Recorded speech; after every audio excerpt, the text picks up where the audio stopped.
This is my review of the Sage Barista Touch coffee machine.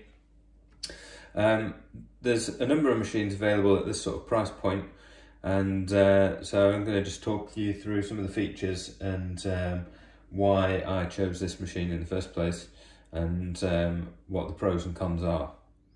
The first thing to say about the machine is that it looks really, really nice. It's got a lovely stainless steel finish. It's also available in black. And it comes with most of the things that you're going to need. Things that you should really get as well are a silicone tamping mat, because you do make a little bit of mess with the ground beans. And you also really need a knock box, which to be honest should be included with it. The Sage one is quite cheap and it matches the machine perfectly, so I would recommend that one. Having said that, it's a box for knocking coffee into, so you could get any. It comes with most stuff you need. It comes with a selection of baskets for your portafilter, a double shot basket, which is kind of the standard, a single one, and it also comes with a single and a double shot basket with a dual wall for pre-ground coffee. Most of the time, I think most people will be using the grinder built in, which holds about 250 grams of coffee, so one sort of small bag's worth. It's got a few other nice features. It comes with this little tool for spreading the coffee and measuring, make sure you've got the right amount. It comes with a tamper built in, which has got a handy magnet for attaching it, for tamping your coffee. And it's got a few other nice little touches, like on the drip tray, you pull it out, and it's got a toolbox with some extra bits for cleaning it, a couple of cleaning tablets, a couple of tools for cleaning, and a little rubber disc to put in when you're putting in the cleaning tablets. And that just sits in the back of the drip tray, that slides in, and it hooks onto the back of the drip tray. The other nice touch is that when the drip tray is full, this little flag pops up saying "empty me" through the middle, just that you don't accidentally end up with water all over the countertop. It holds a reasonable amount of water, about 2 litres, but it runs out surprisingly quickly. The other thing to say about this machine is that whilst it does a lot of the things for you, and you can choose a lot of different settings, there are still a few steps involved, and it's nowhere near as easy as just pressing a button and coffee comes out, unfortunately. So we'll have a little look at that now. So if you select a drink, you can pre-program your own recipes, or it's got cappuccinos, lattes, that sort of thing, all preset. Then there's 3 options to choose from. There's grind, so where it grinds your beans into the basket. You then take the basket out, you put it in, then you hit brew, and that pours your coffee out. And then you hit milk, and that'll froth the milk. It'll do it automatically, which is very clever, or you can do it manually if you raise the wand up like that, and you press it once to start, and then again to stop. If we have a look at making a coffee, you can either press the button on the screen, or you can push in the portafilter to start grinding. You can then pause it at any stage while you tap down the beans, and then resume it, and it'll remember where it was, so that's quite clever.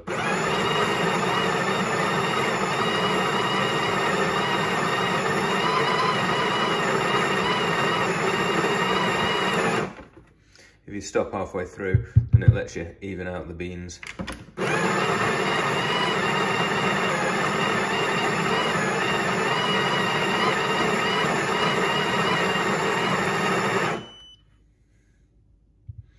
And then we just tamp it down.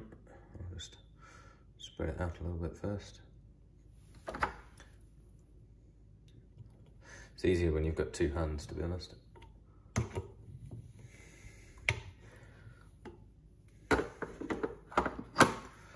That's where this little tool comes in, just to make sure that it's the right height, so that you don't have too much coffee in. Then it goes into the group head there. Twist it round to put it in, put your cup in, and then hit brew. It only takes 3 seconds to warm up, which is quite good, but if it's cold, you end up with a slightly sour shot perhaps, so it's worth pouring through a dummy shot first, just to warm up all the bits and pieces.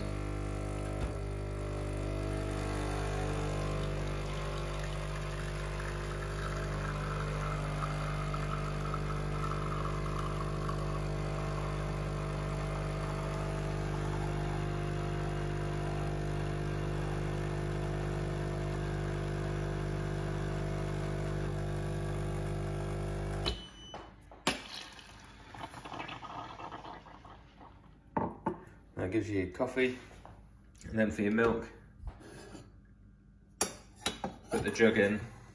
It's got 2 marks, minimum and maximum. Minimum's about a normal size cup, but maximum would certainly be a very large cup anyway. It doesn't have any measurements, it's just min or max, so you'll learn where you need the milk for your cup.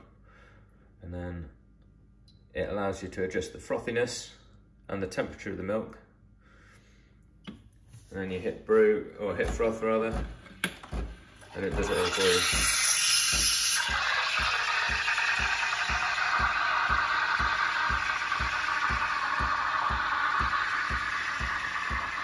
And you'll see on the screen, once it starts going, it tells you how hot it is, but it keeps an eye on it as it goes.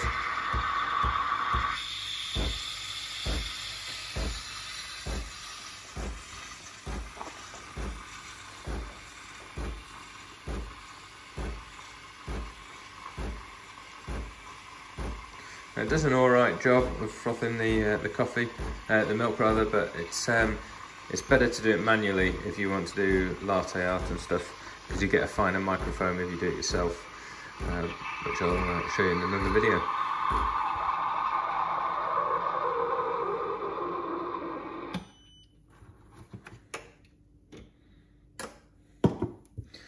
The other thing is that once you're done, you have to give the wand a wipe straight away, but it does purge it by itself.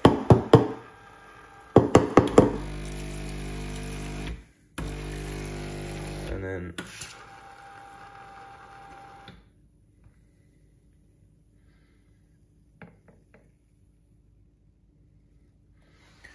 it gives you quite a decent coffee really. And that's it, done. But then you do have the puck to get rid of, and you're done. So all in all, it's more effort than the likes of an espresso machine or something with a capsule, and it's certainly not a fully automatic machine, but it is very straightforward, and it does give you a lot of flexibility with the coffee you use. The only other thing is that you do tend to end up with a couple of bits of ground coffee on your mat, which you do need to tidy up afterwards. There's a number of pros and cons to any coffee machine. This one, on balance, was kind of ticked the most boxes for us.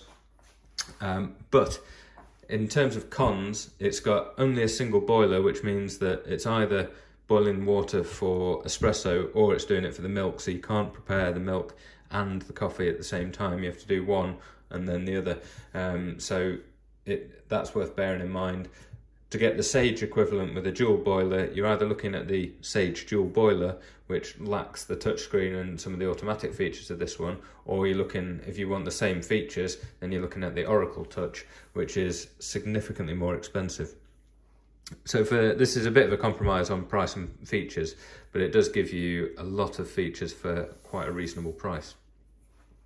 Another con is with the milk one, whilst it is excellent, you can't just stick the steam on, because it's you activate it and switch it off with the touchscreen. You switch it on, it then fires steam out of there.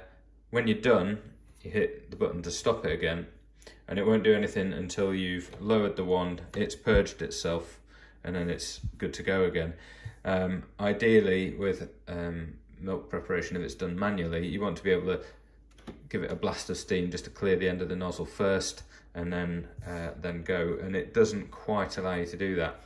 What it does do very well though, on the pros side of it, is it will automatically froth and steam the milk. So you can set how hot you want it, you can set how frothy you want it, whether it's for a cappuccino or a latte, etc., and it'll do all of that for you.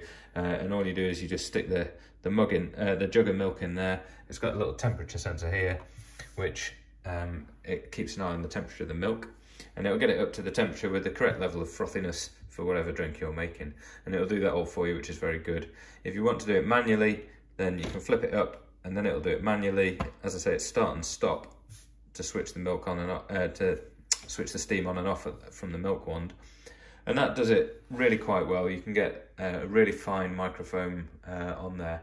It would be slightly nicer if it had a dedicated on-off button to steam and stop steaming, but it's kind of minor things really. So that's basically the machine. As you can see from the coffee, it gives you a lovely rich crema and a nice thick sort of microfoam as well. And the automatic milk frother takes out a lot of the guesswork out of the frothing of the milk if you haven't got the time or the inclination to do it yourself.